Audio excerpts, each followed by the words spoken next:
এই প্রথমবারের মতো নিজের হাতে বানানো পিঠা, একেবারে পারফেক্ট একটা পিঠা। নিজে দেখে নিজেই অবাক হয়ে গেছি। আসসালামু আলাইকুম এভরিওয়ান, সবাই কেমন আছেন? আশা করি সবাই ভালো আছেন।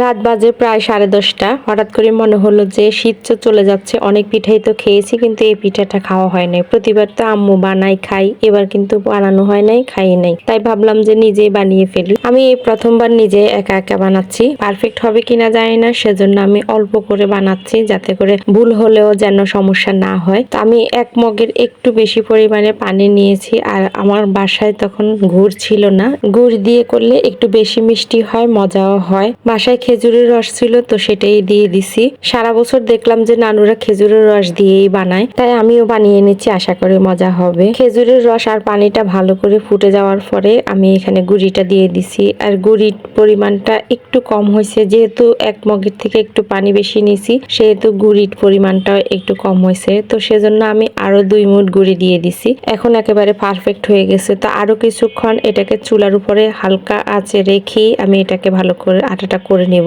চুলা থেকে আটাটাকে নামিয়ে আমি এখন একটা প্লেটে নিয়ে নিব।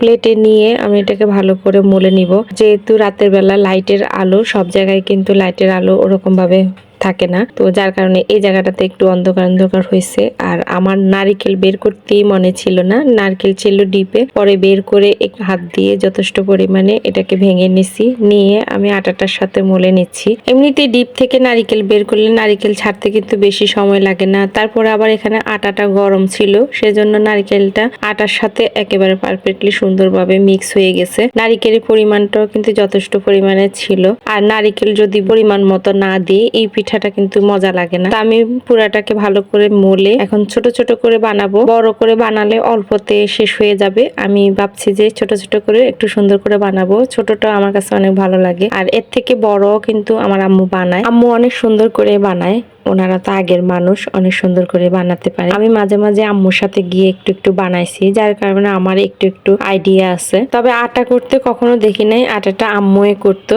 আর আমি পাশে হয়তো একটু পিঠাটা বানাইতাম। পিঠা মোটামুটি সবগুলাই শেষ। আমি একই রকম করে একই সাইজের সবগুলা বানানোর চেষ্টা করছি। মোটামুটি পারফেক্ট সবগুলা একই সাইজেরই হয়েছে। কার এলাকায় কি নামে এই পিঠাটাকে আপনারা জানেন, সেটা একটু কমেন্ট করে জানাবেন। আমাদের এখানে 2টা নামই আমি জানি, একটা হচ্ছে মেরা পিঠা আর একটা হচ্ছে ছাইয়া পিঠা, নোয়াখালীর ভাষায় বলে। তবে আমি মেরা পিঠাটাই বলি বেশিরভাগ, এটা জানি না কোন জায়গার ভাষা। আমার এখানে কিন্তু সবগুলা বানানো হয়ে গেছে। তো আমি আরেকটু বড় ঝুড়িতে নিয়ে নিচে একটু পানি দিয়ে পাতিলে এরপরে এটাকে বসাই দিছি। আর আমার পারফেক্টলি ভাবে হয়ে গেছে। আমি যখন ঢাকনাটা উঠাই একটু হাত দিয়ে বাড়ি দিছি, তখন দেখা যায় যে পিঠাটা একেবারে পাপা পাপা ঠিক মতো হয়েছে। এটা একটা আইডিয়া, একটা ভয় ছিল যে কেমন হয় না কেমন হয়। যাক, পারফেক্টলি পিঠাটা হয়েছে। তো সবাই ভালো থাকবেন। আজকের মতো বিদায় নিচ্ছি। সবাইকে অনেক অনেক ধন্যবাদ। আল্লাহ হাফেজ।